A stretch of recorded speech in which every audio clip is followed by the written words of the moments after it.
जैसे कि आप सब जानते हैं, बाल हनुमान जी ने सूर्य को मीठा फल समझकर निगल लिया था। आज की चौपाई में तुलसीदास जी हनुमान जी के बालपन की अद्भुत शक्ति और उनकी असीमित क्षमता का वर्णन करते हुए कहते हैं। जुग सहस्र जो जन पर भानु, लील्योता ही मधुर फल जानु। अर्थात जब हनुमान जी छोटे थे तो उन्होंने उगते हुए लाल सूर्य को एक रसपूर्ण मीठे फल की तरह देखा और उसे खाने के लिए आकाश की ओर छलांग लगा दी। उनकी यह छलांग दुसहस्त्र योजन 2000 योजन लगभग 14 लाख किलोमीटर लंबी थी, जो उनकी अपार शक्ति को दर्शाती है। जो सूर्य इतनी दूर था कि वहां तक पहुंचने में हजारों युग लग जाते, उस सूर्य को हनुमान जी ने एक मीठा फल समझकर निगल लिया। समुद्र के तट पर एक सुंदर पर्वत था। हनुमान जी अनायास ही कूद कर उसके ऊपर जा चढ़े और बार बार श्री रघुवीर का स्मरण करते हुए अत्यंत बलवान हनुमान जी बड़े वेग से उछले। जिस पर्वत से हनुमान जी उछले, वह तुरंत ही पाताल में धंस गया।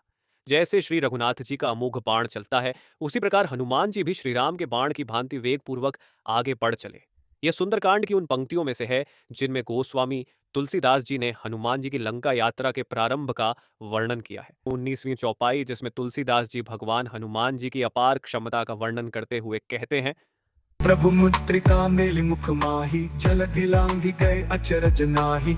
अर्थात हनुमान जी ने श्री राम की दी हुई मुद्रिका अपने मुख में रखी और समुद्र को लांघ लिया। तुलसीदास जी कहते हैं कि इसमें कोई आश्चर्य की बात नहीं है, क्योंकि हनुमान जी की भक्ति और शक्ति अपार है।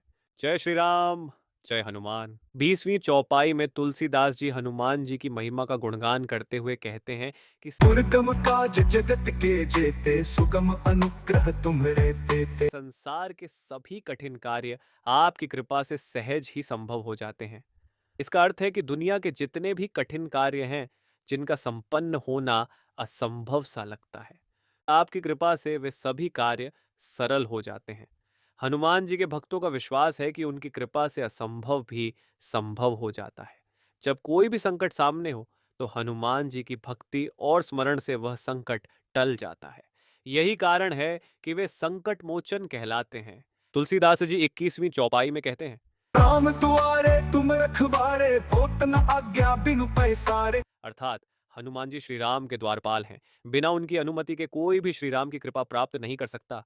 हनुमान जी की प्रसन्नता के बिना राम भक्ति दुर्लभ है। जैसे इस कथा में लंका विजय की तैयारी में वानर सेना विश्राम कर रही थी। उसी रात हनुमान जी श्री राम के लिए कुटिया बना रहे थे। तभी लक्ष्मण जी आए और बोले, ये मेरा कार्य है। हनुमान जी मुस्कुराकर बोले, सेवा का सौभाग्य मैं भी चाहता हूं। तभी श्री राम आए और बोले, हनुमान, तुम्हें पूरी वानर सेना की रक्षा करनी होगी। हनुमान जी ने ऊंचे पेड़ और चट्टान से देखना चाहा, लेकिन पूरी सेना नहीं दिख रही थी। तभी उन्होंने सोचा, अगर मैं चांद पर बैठूं तो सब पर दृष्टि रहेगी। हनुमान जी ने विशाल छलांग लगाई और सीधे चांद पर जा बैठे। वहां से वे पूरी वानर सेना को देख सकते थे और प्रभु श्री राम के लिए पहरा दे सकते थे। जय श्री राम, जय हनुमान। जैसा कि आप जानते हैं, तुलसीदास जी ने हनुमान चालीसा की रचना अकबर की जेल में की थी।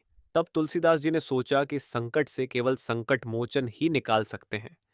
40 दिन के कारावास में रहते हुए उन्होंने लगातार हनुमान चालीसा का पाठ किया, जिससे उनका संकट कट गया। अकबर के महल में बंदरों का दल उमड़ पड़ा।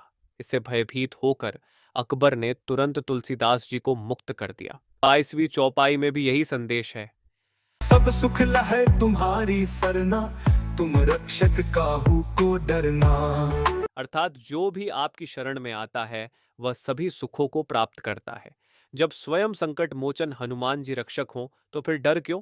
हनुमान जी का स्मरण न केवल बाहरी संकटों से बचाता है, बल्कि अदृश्य भय, मानसिक तनाव और आत्मिक संघर्षों से भी रक्षा करता है। 23वीं चौपाई को समझ रहे हैं।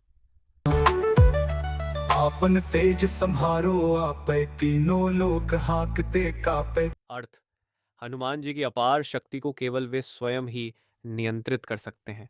जब वे गर्जना करते हैं तो उसकी गूंज स्वर्ग, पृथ्वी और पाताल तक फैल जाती है, जिससे तीनों लोक भय से कांप उठते हैं।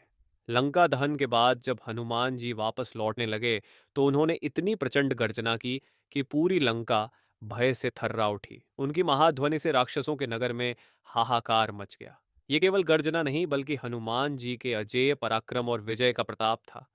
हनुमान जी केवल भक्ति और सेवा के प्रतीक ही नहीं, बल्कि अपार शक्ति, साहस और भक्तों के सच्चे रक्षक भी हैं। उनकी एक हुंकार से अधर्म कांप उठता है और धर्म का प्रकाश फैलता है। भूत पिशाच निकट नहीं आवे, महावीर जब नाम सुनावे।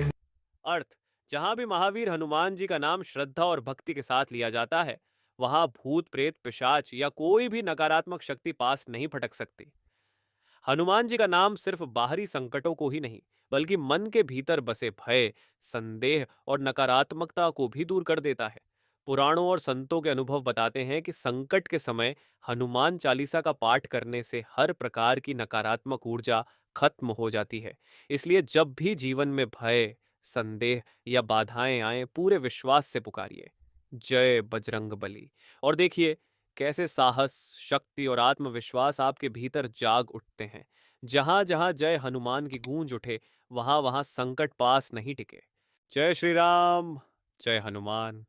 जब तुलसीदास जी गंभीर बीमारी से ग्रस्त हुए, तब उन्होंने पवन पुत्र हनुमान की कृपा प्राप्त करने के लिए हनुमान बाहुक की रचना की।